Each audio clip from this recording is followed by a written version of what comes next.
Hey everybody, I'm Hart Hoffman, the editor-in-chief at Bake From Scratch, and today is a good day in the kitchen, and it's a delicious one too, because I am sharing with you my recipe for the ultimate buttermilk biscuits. Now there's a million ways to make a biscuit, and we are not talking about cookies in the UK. We are talking about quick breads that are the bread of the South. And I grew up eating biscuits, and I make my recipe different than my mom did, and that is common.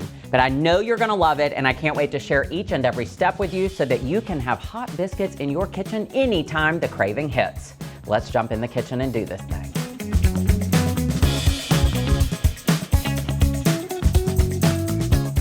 We'll kick things off with our bowl that I have my White Lily all-purpose flour in already. And a quick note before you turn off this video, don't. I have a variation of this recipe for those of you that live in an area without the ability to purchase White Lily flour, and the link for that recipe is also in the description of the video. So now, biscuits for everybody. Flour is in the bowl. To this, we're adding sugar. We're adding kosher salt. I've got baking soda and baking powder. And you're just going to whisk all of these together and get them evenly combined. And biscuits come together so quickly. There's so many ways to make biscuits. This just happens to be my favorite. Hop into the comments and let me know your favorite, or maybe this one is your favorite. That's what I think too. Okay, cold butter. The key to these biscuits, not all biscuits, these biscuits, cold ingredients being added in.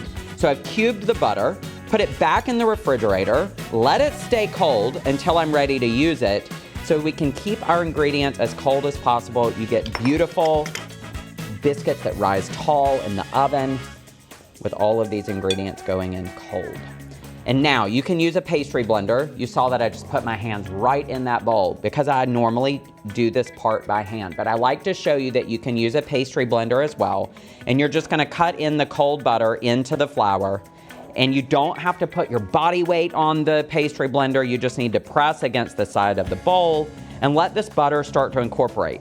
This really does help to keep the butter as cold as possible because you're not touching it with your warm hands. However, I also use my hands a lot and I work quickly, and that's the key. To do this by hand, keep the flour coating the butter as often and as frequently as you can, and then you simply take your hands and press the flour and the butter together, breaking down that butter into smaller pieces. It's turning into more like disc or flat pieces of the butter. This is gonna help give you those nice, beautiful layers in your biscuits.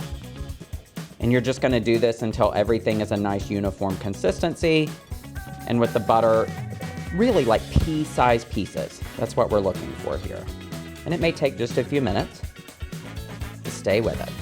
All right, here is what our texture is starting to look like, Parmesan cheese with these bits of butter in there. And here's a great test to make sure you have your butter evenly distributed in the mixture. Take some into your hand and clump it together. If it holds its shape, that means you have butter throughout. It breaks right back down and into the mixture. Now, make a little well in the center, and you're gonna bring in your cold buttermilk. And I just add it all right then. And then I use a fork to cut through and stir until I start to get a nice shaggy dough. Now turn the bowl and use the fork just to get everything combined. You wanna make sure that buttermilk is getting to all of the flour. Now it may be a little crumbly, and that's okay. We're gonna be working this a little bit, but we want nice tender biscuits.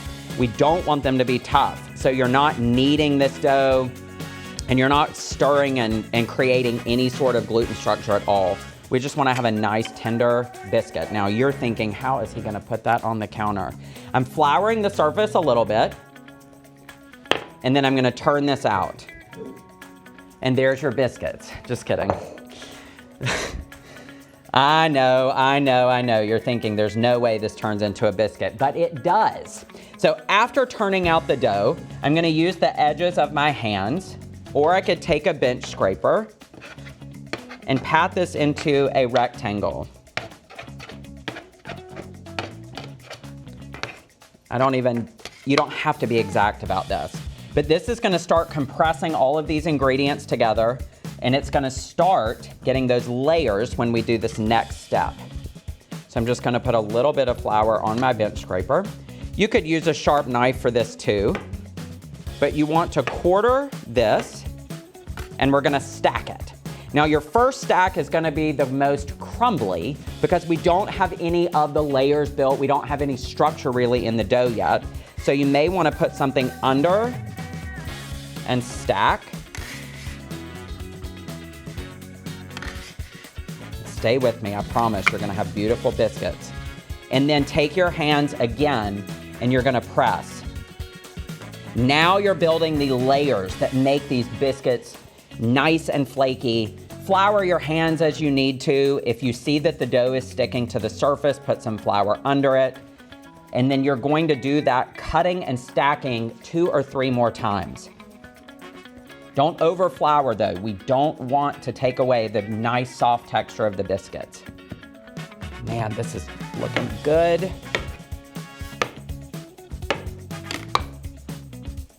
Quarter and stack. And again, if you see any flour pieces or anything crumbly falling off, that's okay. Set it to the side, put a little bit more flour under, and then here we go. Biscuits are rustic, so you're not looking for something too exact and too specific. There's the beauty in this being a really easy to work with quick bread. And if I can move the dough on the surface, then I know my biscuits are not gonna stick. Now put some flour on a rolling pin. I'm just gonna gently roll my dough to a 1-inch thickness. Notice I'm not putting pressure on the rolling pin really, I'm just gently rolling because I wanna have a nice tender biscuit. I've got my baking tray and I've lined it with parchment. I could use a smaller tray and let the biscuits touch, but for today I'm gonna bake them separate. But you choose, it's up to you, they're gonna bake beautifully. And I'm gonna dip the biscuit cutter in flour, and I'm gonna start working from this corner and really work to get as many biscuits as I can from the first rollout. Now when you cut your biscuits, never twist the cutter, just straight down and lift up. Look at those beautiful layers, and then place it on the baking tray. I dip in flour between each cut and keep them as close together as I can. Look at that. If you bake your biscuits touching, then you have much softer edges. But if you like those layers to be seen or you want a little more crunch, then bake them separately. But it's a perfect bake at your own moment. You do you, and find what works best in your kitchen. I have a lot of beautiful biscuits from the first rollout, which is great, but we're not gonna throw away these scraps. So what I do now is I take the remaining scraps of the biscuit dough and I start to compress them back together. I can use my bench scraper or a knife, and I cut it in half once.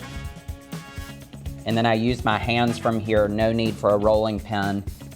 These are gonna be your second rollout, probably your last, because the texture is gonna be different and they might look a little different too, but they're gonna be delicious hot from the oven.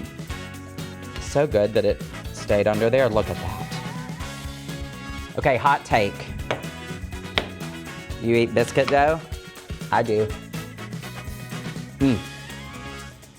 Eat that at your own risk, but so good.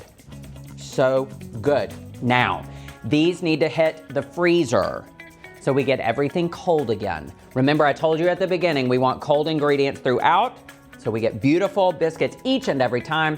So these go to the freezer for about 10 minutes. You're gonna do 2 more things before baking. First is an egg wash on the top only. Be careful to keep the egg wash only on the top because we want the biscuit to brown, but we don't want the egg wash to prevent the layers from rising tall in the oven. After your egg wash, you're gonna take some flaky salt and put that on top for a little extra crunch and a little bit of that saltiness that's so good with these biscuits. Now, a perfect make ahead for you is you can freeze these biscuits for the 10 minutes like we said in the recipe instructions, or freeze them and then put them in an airtight container and then bake them as you want to. These will keep perfectly in the freezer for a few months. So I'm always making a batch of biscuits, taking 2 out of the oven, or 5, because I love them, and then baking them off in the quantity that I want. So make ahead, enjoy when you crave a biscuit. Now off to a 425 degree oven to bake until golden brown, and that's about 13 to 15 minutes. Ooh, hot biscuits coming in hot in a few minutes. Holy biscuit moly. Wow, oh wow, golden brown, so delicious. I'm about to eat them hot off of this tray. But growing up, it was always strawberry jam for me. You can do butter, you can do honey. My mom loved apple butter, but it's whatever you want. All these are so hot, but I'm doing it anyway. Look at this. That is a biscuit. Y'all wanna do it one more time? Yeah, you do. Look at this. Look at the layer. Hot biscuit. I don't even think I can wait to let these cool enough. I might burn my mouth, but it doesn't matter. Before I eat these, I know you want the recipe, don't you worry.